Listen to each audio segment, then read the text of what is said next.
অনেক ইয়াম্মি একটা স্যুপ নিজ হাতে তৈরি করে ফেললাম আজকে খাওয়ার জন্য, তাই ভাবলাম শেয়ার করি। চলেন দেখবেন পুরো প্রসেসটা কিভাবে আমি করছি। আসসালামু আলাইকুম, সবাই কেমন আছেন? আশা করি আল্লাহর রহমতে ভালো আছেন, আমরাও ভালো আছি আলহামদুলিল্লাহ। আজকে আমি অনেক একটা সুস্বাদু স্যুপ করব, প্রায় অনেকটা থাই স্যুপের মতো, সেম থাই স্যুপের মতো, বাট তবে এটা সুস্থ মানুষের জন্য, অসুস্থ মানুষের জন্য পারফেক্ট। আর এখন বর্তমানে করোনা ভাইরাসের সময় এটা তো একটা ওষুধীয় কাজ করে। তো আমি আসলে আমার নিজে ঘরে খাওয়ার জন্য যে রেসিপিগুলা করি ওগুলাই আপনাদের সাথে শেয়ার করি। অনেকেই অনেকেই উপকৃত হবেন আমি মনে করি এসব। এই যে করোনা ভাইরাসের সময় মানুষের সবার উচিত একটু গরম গরম খাবার খাওয়া। তো এই স্যুপটা করে খেতে পারেন অতি সহজেই, ঘরের থাকা কিছু সবজি, কিছু উপকরণ দিয়ে করে ফেলা যায়। আর এটার ভিতরে যদি চিকেন হাতের কাছে না থাকে, না দিলেও কোনো সমস্যা হয় না। তা আমি কি কি নিয়েছি দেখেন। নিয়েছি টমেটো, এরপরে নিয়েছি গাজর কুচি, চিকেনকে সিদ্ধ করে কুচি করে নিয়েছি। এরপরে এটা হলো মাশরুম, মাশরুম এটা টনের ভিতরে, তবে আমার কাছে ফ্রেশ মাশরুম বাসায় নেই আজকে। সামান্য ধনেপাতা, এরপরে হলুদ, এই হলুদ শরীরের জন্য অনেক ভালো। এরপরে জিঞ্জার, আদাকে এভাবে দেব কুচি করে। এরপরে রসুন, পেঁয়াজ। আসলে আমার সবগুলোর উদ্দেশ্য হলো শরীরের ইমিউনি সিস্টেম বৃদ্ধি করা এমন একটা স্যুপ। এরপরে আমি এখানে নিয়েছি গোলমরিচের গুঁড়া, এরপরে অল মশলা গুঁড়া এখানে, এরপরে লবণ, এরপরে এখানে আমাদের গরম মশলা, এরপরে দারচিনি, এলাচ, এরপরে লবঙ্গ, এরপরে তেজপাতা, আর এটা হলো ম্যাজি, মানে স্যুপটাকে অনেক ইয়াম্মি করবে, টেস্টি মশলা, এটা অনেক অনেক টেস্টি। আর এই উপকরণগুলো তো শরীরের ইমিউনি সিস্টেম অনেক অনেক বেশি বৃদ্ধি করে, ওটা তো আপনারা সবাই জানেন।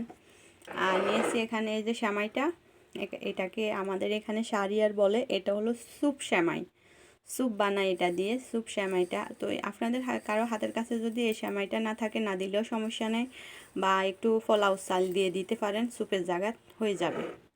আর এটা অপশনাল, দিতেও পারেন না দিতেও পারেন, সমস্যা নেই, দিলেও সমস্যা নেই, না দিলেও সমস্যা নেই।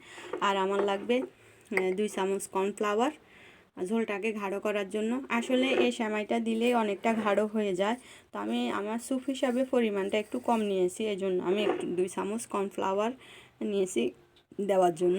আজকের এইসব উপকরণ দিয়ে আমি আমার স্যুপটা বানাবো। এই স্যুপটা শরীরের জন্য অনেক ভালো, রোগ প্রতিরোধক ক্ষমতা বাড়ায় শরীরের, যা বলার বাইরে। নিজেই ঘরে তৈরি করা যায় পারফেক্ট একটা স্যুপ।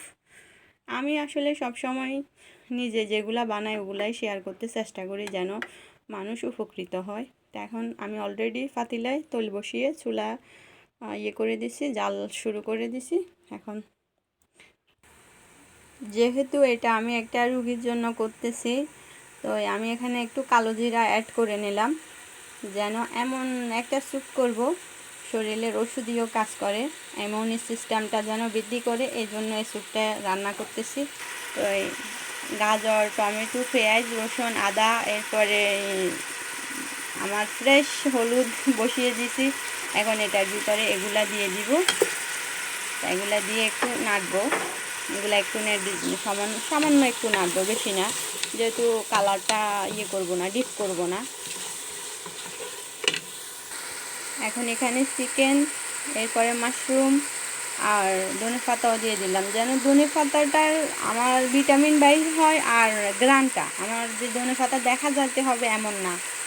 আর সেমাইগুলো কিন্তু হয়ে যাবার আগে দিতে হবে, কারণ এগুলো অতি দ্রুত মজে। আর কর্নফ্লাওয়ারটাও না হলে একদম গাঢ় হয়ে বসে যাবে, আমি একটু ঝোল ঝোল রাখবো। এখন এগুলাকে একটু নেড়ে চেড়ে পানি দিয়ে দিব। স্যুপগুলা হয়ে গেছে অনেকটা, এখন আমি সেমাইগুলা দিয়ে দিব। আমি দেখছি সবগুলা মজে গেছে, তবে মজে গেছে বাস এগুলা ইয়ে থাকবে, একদম গোড়া গোড়া এরকম থাকবে, এরকম। এখন সেমাইগুলা দিয়ে দিলাম।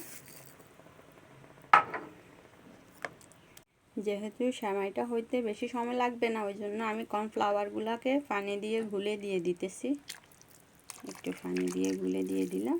এখন এগুলাকে নাড়তে হবে অনবরত, সেমাইটা দিয়েও নাড়তে হয় অনবরত, কারণ সেমাইটাও ইয়ে হয়ে যায়, বসে যাওয়ার সম্ভাবনা থাকে বেশি। আর কর্নফ্লাওয়ার দেওয়ার পরেও এটা নাড়তে হবে, না হলে চাকা বসে যাবে। স্যুপটা রান্না করা অতি সহজ, বাট একটু টেকনিক অবলম্বন করতে হবে, একটু ধৈর্য সহকারে নেড়ে ছেড়ে নিতে হবে। তো এখন আমি এভাবে একটু নেড়ে গাঢ় হলে তখন নামিয়ে ফেলবো। হয়ে গেছে আমার স্যুপ রান্না। দেখেন কি সুন্দর, এইগুলো আমাদের ছাঁকনি দিয়ে আপনাদের দেখাইতেছি। এই যে দেখেন কি সুন্দর, এভাবে এই স্যুপটা অনেক টেস্টি হয়। আমি দারচিনি আর তেজপাতাগুলো তুলে ফেলে দিছি, তবে এলাচ আর লবঙ্গ ফালাবো না, এটা চাপে অনেকে পছন্দ করে খেয়ে ফেলতে, তো ওগুলো থাকবে। আর তেজপাতা দারচিনি ফেলে দিছি উঠিয়ে। নিজের মতো করে স্যুপ রান্না করছি, এত ইয়াম্মি হয়। আসলে এগুলো নিজের মতো না, আমি এখানে অনেকেই দেখছি এভাবে স্যুপ পাকাইতে, ওখান থেকে আমার শেখা। তা আমি আরও অন্যরকমও স্যুপ করতে পারি আলহামদুলিল্লাহ, অনেক কিছু। তো এই স্যুপটা পারফেক্ট রুগীর জন্য আর এমনি ভালো মানুষের জন্য বিকালের নাস্তা হিসাবে অনেক অনেক ইয়াম্মি। আমরা একটা রুগীর জন্য পাঠাবো আর আমরা কিছু খাবো। এখন আপনাদেরকে একটু চুলাটা অফ করে দেখাবো বাটির ভিতরে নিয়ে কীরকম হয়েছে। হয়ে গেছে আমার স্যুপ এবং পেঁয়াজু। আজকে পেঁয়াজি করছি, তবে এটা হলো পুঁই শাকের পেঁয়াজি, বিকালের নাস্তার জন্য স্যুপ এবং পেঁয়াজি। তো এটা আপনাদেরকে দেখাইতেছি আমি আপনাদের ভাইয়ার জন্য, ভাইয়া এবং আমি খাবো এই জন্য রেডি করতেছি। তো এখন এভাবে প্লেটে নিলাম, আলাদা আপনাদেরকে স্যুপটা দেখাবো।